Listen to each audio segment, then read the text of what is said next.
So hello, welcome back to the channel दोस्तों। मैं लेकर आऊं सभी के लिए lecture number 3 of the gravitation chapter. As you already know we have covered 2 lectures of gravitation chapter, जहां पर हमने बेसिक्स जो थे ग्रेविटेशन चैप्टर के वो सीखे। This will be the third lecture of this chapter और यहां पर हम ओवरऑल बात करने वाले हैं सैटेलाइट के बारे में, यानी वो बचपन से जो कॉन्सेप्ट हमने सुने हैं, यानी कि man made satellite, artificial satellite, वो होता क्या है उसको डीपली समझेंगे इस लेक्चर के अंदर। साथ ही हम दोस्तों ये देखेंगे कि एस्केप वेलोसिटी क्या होती है, ऑर्बिटल वेलोसिटी क्या होती है, इन दोनों के बीच में रिलेशनशिप क्या है, किन तरह के सवाल जो है जेके एसएसबी पूछ सकता है with respect to this lecture, with respect to this topic, when it comes to satellite or it comes to escape or orbital velocity। तो ये दोनों जो चीजें हमें बताने वालों, ऑर्बिटल एस्केप वेलोसिटी, ये बहुत इंपॉर्टेंट है। बट पहले हम शुरुआत करेंगे सैटेलाइट से, और जैसे ये कवर हो जाएगा then we will switch on to this orbital and the escape velocity and the relationship in between them. तो दोस्तों ये हम पढ़ने वाले हैं इस लेक्चर के अंदर ओवरऑल। मेरा नाम है पंकज कपूर, आप सब देख रहे हो द मंजिल बार यूट्यूब चैनल। लीजिए screenshot, then we will start.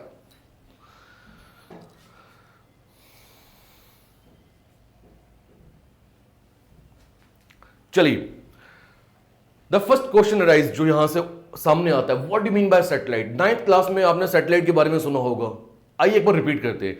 कोई भी एक ऐसी बॉडी जो कि रिवॉल्व कर रही होती है लगातार कॉन्टिन्यूसली किसी दूसरी बॉडी के इर्द गिर्द, बट जिसके इर्द गिर्द वो रिवॉल्व कर रही है वो उसका साइज जो होगा वो बहुत बड़ा होगा कंपैरेटिवली। तो जो बॉडी रिवॉल्व कर रही है उसी को मैं बोलूंगा क्या, सैटेलाइट। मैं दोबारा से रिपीट करता हूं, a body which is revolving continuously, लगातार इन एन ऑर्बिट, किसी भी एक ऑर्बिट में around a comparatively much larger body.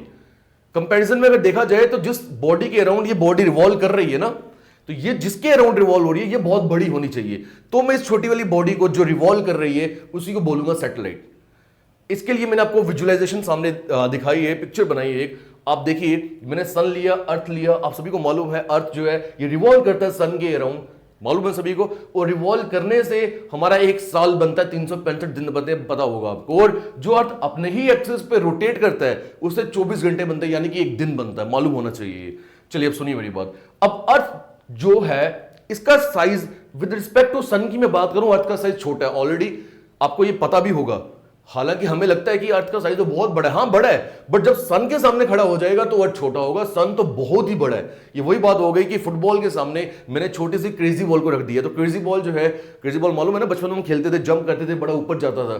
तो क्रेजी बॉल जो है वो अर्थ का रोल प्ले कर रही है और फुटबॉल जो होगा वो सन का रोल प्ले करेगा। तो इस केस में क्योंकि सन का साइज बहुत बड़ा है और इसके इर्द गिर्द जो अर्थ है वो रिवॉल्व कर रहा है, तो मैं बोलूंगा अर्थ जो है that will be a satellite. Earth क्या रहेगा, एक सैटेलाइट रहेगा। किसका, सन का। चलिए अब एक और बात, क्या अर्थ की कोई सैटेलाइट नहीं है? बिल्कुल अर्थ की भी सैटेलाइट है। अर्थ के अराउंड भी कोई बॉडी जो है वो घूमती है जिसका साइज जो होगा अर्थ के कंपैरिजन में छोटा होगा, क्योंकि हमें उस बॉडी का साइज ज्यादा चाहिए जिसके अराउंड रिवॉल्व हो रहा है सब कुछ। क्लियर है? नाउ यहां पे एक सवाल उठता है, सर ये ऑर्बिट क्या हुआ? ऑर्बिट हो गया वो रास्ता जिस रास्ते को उसने पकड़ लिए और लगातार उस ऑर्बिट में, उस रास्ते में वो घूमे जा रहा है, घूमे जा रहा है। यानी यहां पर अगर मैं बात करूं, जो आप अर्थ देख पा रहे हो ये लगातार इस रास्ते के जरिए सन के इर्द गिर्द घूम रहा है, तो मैं इस रास्ते को ही बोलूंगा क्या, ऑर्बिट। क्लियर हो रहा है आपको? इसी रास्ते को मैं बोलूंगा व्हाट, ऑर्बिट। चलिए आगे चलते हैं। एग्जाम्पल के तौर पे देखिए, अभी मैंने आपको ये एग्जाम्पल जो बताई, इसी को अगर आप देखोगे ध्यान से तो अर्थ जो है ये एक सैटेलाइट है, किसकी, सन की। और अगर मैं आगे सुनूं, ये समझूं, तो मून जो है वो एक सैटेलाइट अर्थ की है। मून क्योंकि इस अर्थ के अराउंड घूमती है, जिससे अमावस्या वगैरह आता है, जो आपने सुना होगा बचपन से, जो हमारे घर वाले माँ बाप बताते हैं हमें। तो मून जो है वो एक सैटेलाइट है, किसकी, अर्थ की।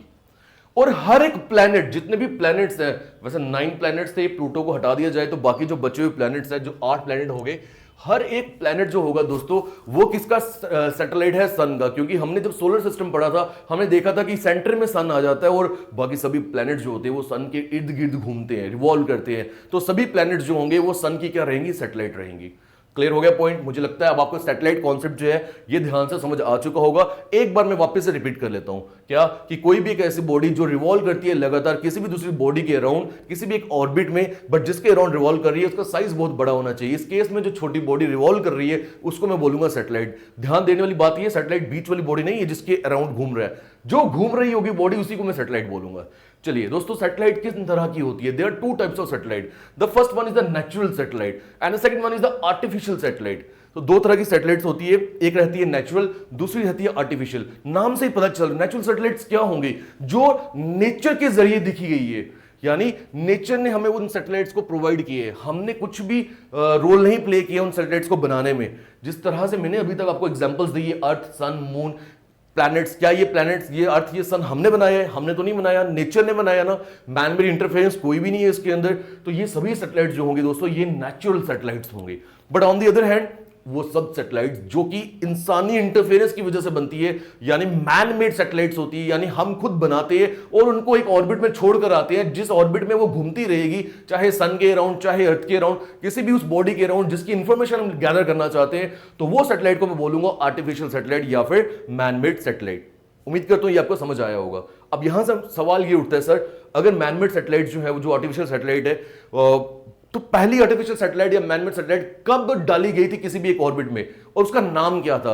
और ये याद रखना है, क्योंकि पहला जो चीज होता है वो हमेशा सवाल पूछा जाता है एग्जाम में। तो स्पुतनिक फर्स्ट जो थी, ये पहली सैटेलाइट थी जिसका वेट 83.6 केजी था, मैंने दिखा भी हुआ है। और ये रशिया ने, it was launched by whom? It was launched by Russia in what year, which year? 1957, 4 अक्टूबर 1957 को रशिया ने ये सैटेलाइट जो है स्पुतनिक फर्स्ट ये लॉन्च करी थी। बट यहां पर सवाल फिर एक और उठता है, सर ये तो रशिया की बात होगी, बताइए इंडिया की पहली सैटेलाइट कौन सी थी जो उसने लॉन्च की थी? आर्टिफिशियल की बात कर रहा हूं, मैन मेड की बात कर रहा हूं। नेचुरल तो होगी नहीं ना, नेचुरल तो ऑलरेडी बनाई गई है भगवान के द्वारा, वो इंडिया ने थोड़ी ना बनाई होगी। तो दैट इज आर्यभट्ट। आर्यभट्ट पहली ऐसी सैटेलाइट है जो कि इंडिया की है, और ये लॉन्च की गई थी 19 अप्रैल 1975 को, 1975 को। आप गैप देख रहे हो, जो अगर मैं वर्ल्ड की बात करूं, रशिया की बात करूं, उसने 1957 में एक सैटेलाइट लॉन्च करी। बट अगर मैं बात करूं आर्यभट्ट की, इंडिया की सैटेलाइट की, तो वो लॉन्च हुई है 1975 में। लगभग 18 से 20 साल के बाद इंडिया ने सैटेलाइट लॉन्च की है। तो इंडिया के जो एक आप समझ सकते हो नेटवर्क जो था कितना वीक था, लूज था इंडिया की, आप बोल सकते हो जो स्पेस टेक्नोलॉजी थी कितनी वीक थी कि इसने 20 साल ले लिए एक सैटेलाइट को लॉन्च करने में, किसके कंपैरिजन में जब पहली कोई सैटेलाइट लॉन्च हुई थी। और यहां पर गौर फरमाने वाली बात दोस्तों एक और है, ये सैटेलाइट इंडिया ने चाहे लॉन्च की है, बट ये भी इंडिया से लॉन्च नहीं हुई है। ये जो आपने सुना होगा स्पेस स्टेशन जो होते हैं, सुना होगा जरूर, दादा भाई कुछ ऐसा था ना नाम, मुझे तो अभी याद नहीं आ रहा है, जहां से सैटेलाइट लॉन्च होती है। और इंडिया ने ये सैटेलाइट रशिया से लॉन्च की थी। It was launch from Russian soil. तो ये बहुत एक अलग सी बात लग रही है, क्योंकि उस समय पे हमारी स्पेस टेक्नोलॉजी बिल्कुल खत्म थी, जीरो थी, अभी शुरुआत ही कर रहे थे हम उसकी।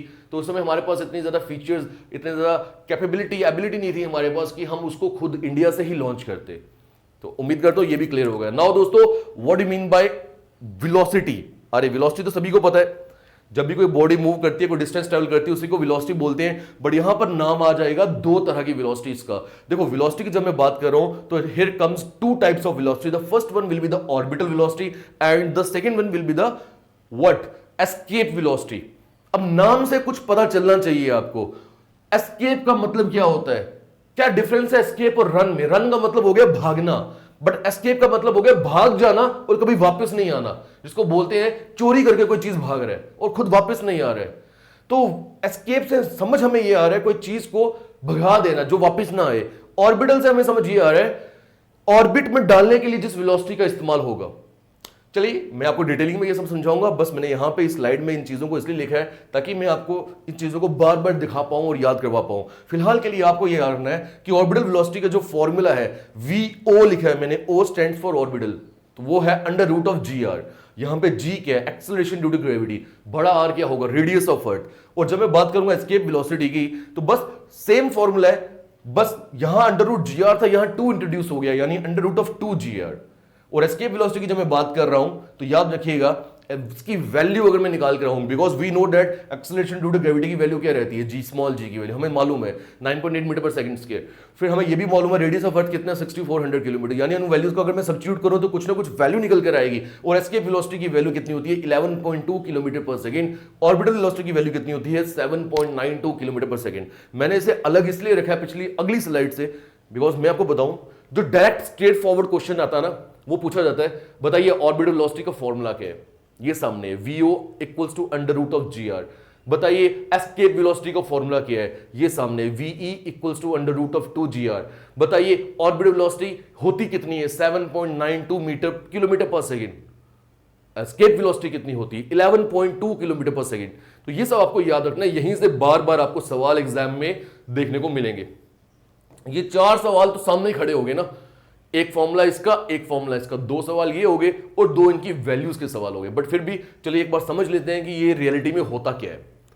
तो now moving on to the next slide, इस पे आते हैं हम। ओ यार धूप हट गई है और मैं चाहता था धूप रहे, ये क्लैरिटी ज्यादा आती है वीडियो में। चलिए क्या कर सकते हैं, जो भगवान को मंजूर है वही होगा। दोस्तों हम बात कर रहे हैं वेलोसिटी की। मैंने आपको क्या बोला, वेलोसिटी 2 तरह की होती है, एक रहती है ऑर्बिटल वेलोसिटी, दूसरी रहती है एस्केप वेलोसिटी। समझाया मैंने अभी आपको। अब मैंने आपको अभी वेलोसिटी का, ऑर्बिटल वेलोसिटी का फॉर्मूला बताया था VO = √gr, और मैंने आपको एस्केप वेलोसिटी का फॉर्मूला बताया VE = √2gr। ये याद रखना है आपको। Now what is orbital velocity? वो कम से कम वेलोसिटी, वो मिनिमम वेलोसिटी जिसकी हमें जरूरत है ताकि हम उस सैटेलाइट को एक ऑर्बिट में घुमा पाए, किसी भी एक बड़ी बॉडी के। उस मिनिमम वेलोसिटी को मैं बोलूंगा क्या, ऑर्बिटल वेलोसिटी। मिनिमम क्यों बोल रहा हूं, क्योंकि इतनी तो चाहिए ही चाहिए होगी, हालांकि इससे ज्यादा होगी तो हमारा बेनिफिट ही है। I am again repeating this thing. वो मिनिमम वेलोसिटी, वो मिनिमम स्पीड जिसकी जरूरत है ताकि मैं किसी बॉडी को किसी एक बड़ी बॉडी के अराउंड घुमा पाऊं, एक ऑर्बिट में डाल पाऊं, तो वो वेलोसिटी को मैं बोलूंगा ऑर्बिटल वेलोसिटी। बिकॉज ऐसा है दोस्तों, अगर आप किसी बॉडी को बड़ी छोटी सी स्पीड दोगे ना, तो वो उसको घुमाने की कोशिश करोगे, वो घूम ही नहीं पाएगा। आपको एक पर्टिकुलर स्पीड, एक पर्टिकुलर वेलोसिटी देनी पड़ेगी। उसी पर्टिकुलर वेलोसिटी का नाम क्या रहेगा दोस्तों, ऑर्बिटल वेलोसिटी। क्लियर है? चलिए सुनिए मेरी बात। फॉर्मूला कौन सा आपको याद रखना है? एक फॉर्मूला आपको ये याद रखना है √gr, और एक फॉर्मूला आपको ये याद रखना है। ये 2 फॉर्मूले आपको याद रखने हैं, ठीक है?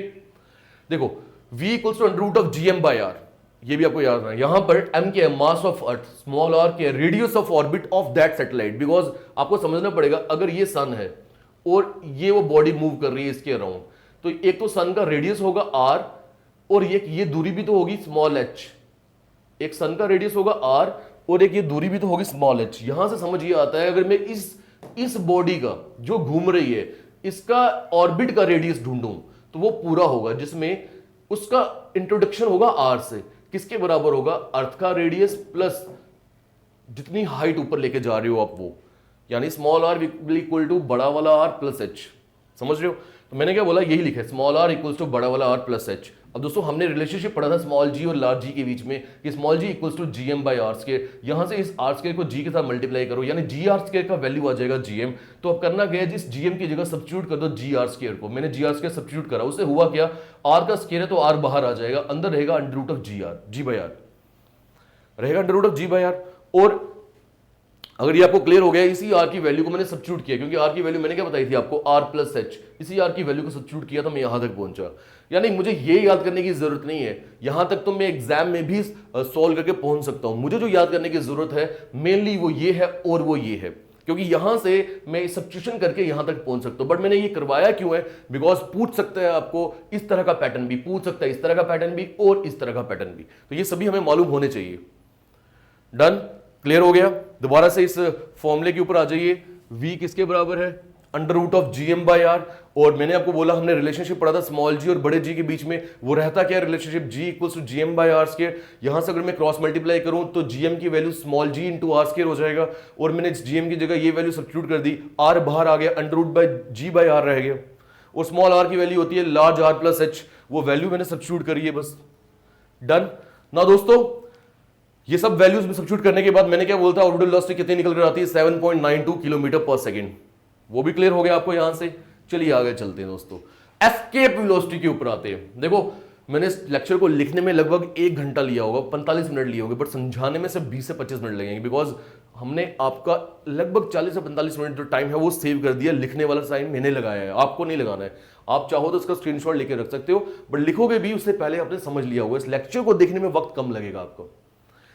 नाउ दोस्तों, what do mean by escape velocity? तो मैंने क्या बोला था कि मिनिमम वो ऐसी वेलोसिटी, वो ऐसी स्पीड जिसकी रिक्वायरमेंट है ताकि मैं किसी बॉडी को अर्थ की ग्रेविटेशनल फील्ड से बाहर लेके जाऊं और वो कभी भी वापस ना आए।